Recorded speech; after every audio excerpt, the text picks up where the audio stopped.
guys, what is up? This is CD Plays here, back with another video for you guys, and today in this video we are going to be discussing the recent huge nerf and buff to weapons and score streaks in Call of Duty Black Ops 3. Now, firstly, I would like to apologise for not uploading on Friday. I had a video planned, but it didn't really work out. It was really laggy, it wasn't very good, and yeah, it wasn't that good quality. Anyway, so let's get into the updates, the patch notes, which is for the submachine guns. We have the CUDA, which has an increased ability to control its recoil, which I don't think was very necessary. The VMP, which has time increased when aiming down the sight, so it's going to be a little bit slower when you're going to aim. I think the VLP is a very good weapon, but I don't think it really needed a nerf. And the hip fire spread was also increased, so that's going to make it a bit tighter when you hip fire, a bit wider, sorry, when you're hip firing.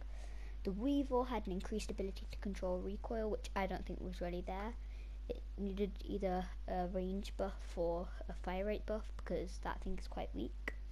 Anyway, the Vesper had reduced lethal range, which I think was really needed. That gun was really powerful before, and now it kind of balances it out a bit. And the Razorback had increased ability to control recoil and increased lethal range, so that thing is around probably back to where it was at the beginning of the game. You know, it was quite a good weapon, quite one of the best. That's all the updates for the SMGs. For the assault rifles, we have the KM44, increased ability to control recoil. As you know, I love the KM4, I don't think there's anything wrong with it.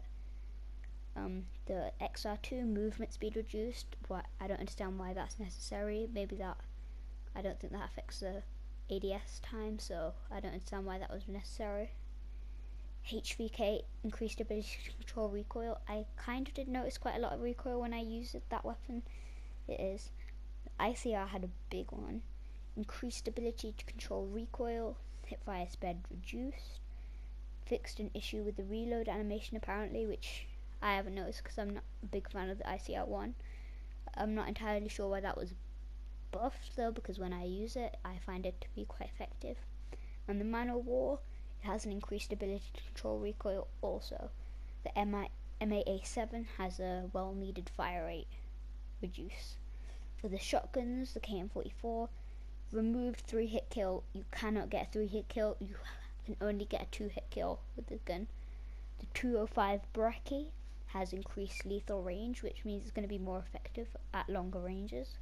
And the Haymaker has increased lethal range. Honestly, I thought that gun was quite good already, but you know.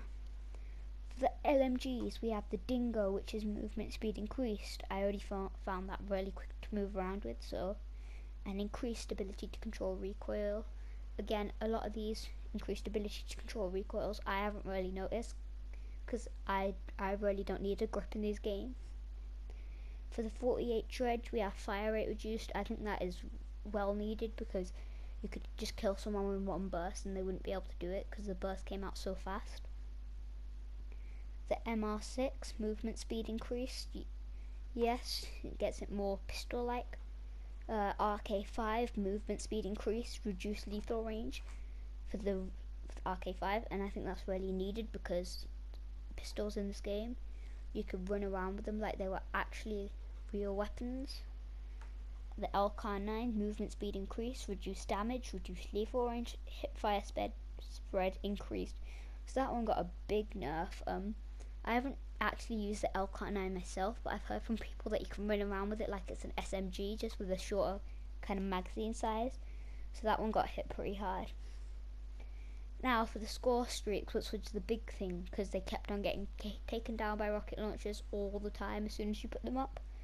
So for the HCXD, explosive damage increased. I don't think the HCXD is a very good score streak anyway, so but I do think it could kill before this at range, so I don't know how I feel about that one. The Dart, however, has explosive damage increase for collision explosions. You got better handling on it.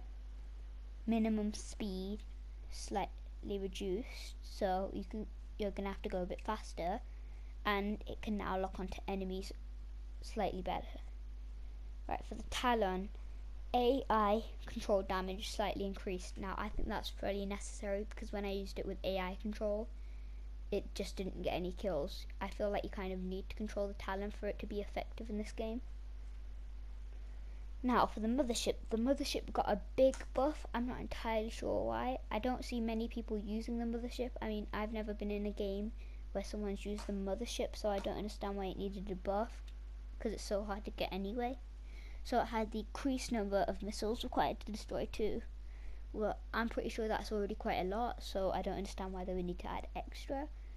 Owner turret explosive bullet damage increased, which basically means that the turret is going to be more effective, so the bullets are going to do more damage. The owner projectile turret missile speed increased, so that means that the rockets are going to travel a little bit faster and do a little more damage, I think. Hellstorm cluster bombage explosive damage increased. I find the Hellstorm is just really bad in this game. Whenever I zoom onto a player, even if I'm virtually locked onto them, like I can see the red guy, the red hexagon around them, I usually still end up not getting the kill, which I find really peculiar because the Hellstorm was so effective in previous games. The Rolling Thunder, which was a really weak one, you could just shoot it down with a scythe and it would just get owned. So this one has an explosive radius per drone increase, so that means each of those ships kind of thing that lands is going to do more damage. Explosive damage per drone increased, so that means it's going to have a wider radius. I think I just mixed those up right there. So that means they're going to do more damage around, so they're going to go further out the damage, and it's going to do more damage at all of the ranges too. They also have added 4 pairs of drones, so I'm not sure, I think that might be 8 extra ships or 4, I'm not entirely sure there. And health per drone increased, so that's got a pretty big buff now. I've seen it in games while I've been playing after this. It seems to be pretty effective now, other than when before it was really good. The Cerberus, increased missiles required to destroy by 1. Now I feel this is really unnecessary. I feel like the Cerberus needed a buff if anything, I mean a nerf if anything, because it was really powerful and it could just roll around the map, and I would find it really hard to destroy without rocket launchers. So I think it should have reduced bullets to kill, but the increased missile is fine, and increased EMP grades required to destroy by 1. I didn't know that EMP grades could actually destroy it, so that's news to me. Its GI unit, increased number of war machine hits required to destroy it. That just seems a bit of a oddly random thing to add, but I didn't even know it was effective using the war machine against it. Again, I don't see GI units much in the game. We have slightly increased duration, which is necessary, slightly decreased time stunned when hit by EMP grenades, so nothing special. For the UAV, we have increased base health, which basically means it's not going to take an extra missile, but it's going to take an extra bullets. Same for the counter UAV. For the RAPs, increased base health, which is the same, so it's going to take more bullets. And now the RAPs. It has increased number of missiles required to destroy a deploy ship by 1. To be honest, I think that was already quite a large amount, so I'm not entirely sure why they did this. They're making a few unnecessary fixes in my opinion. Increased health per drone, which, you know, isn't really necessary. I think they could just buff the explosive damage, which they did, which I think was needed because they were pretty weak when you just shot randomly. And finally, the lightning strike, which has the reduced time between target selection and payload delivery. So basically it's going to be able to choose targets a bit faster and fire.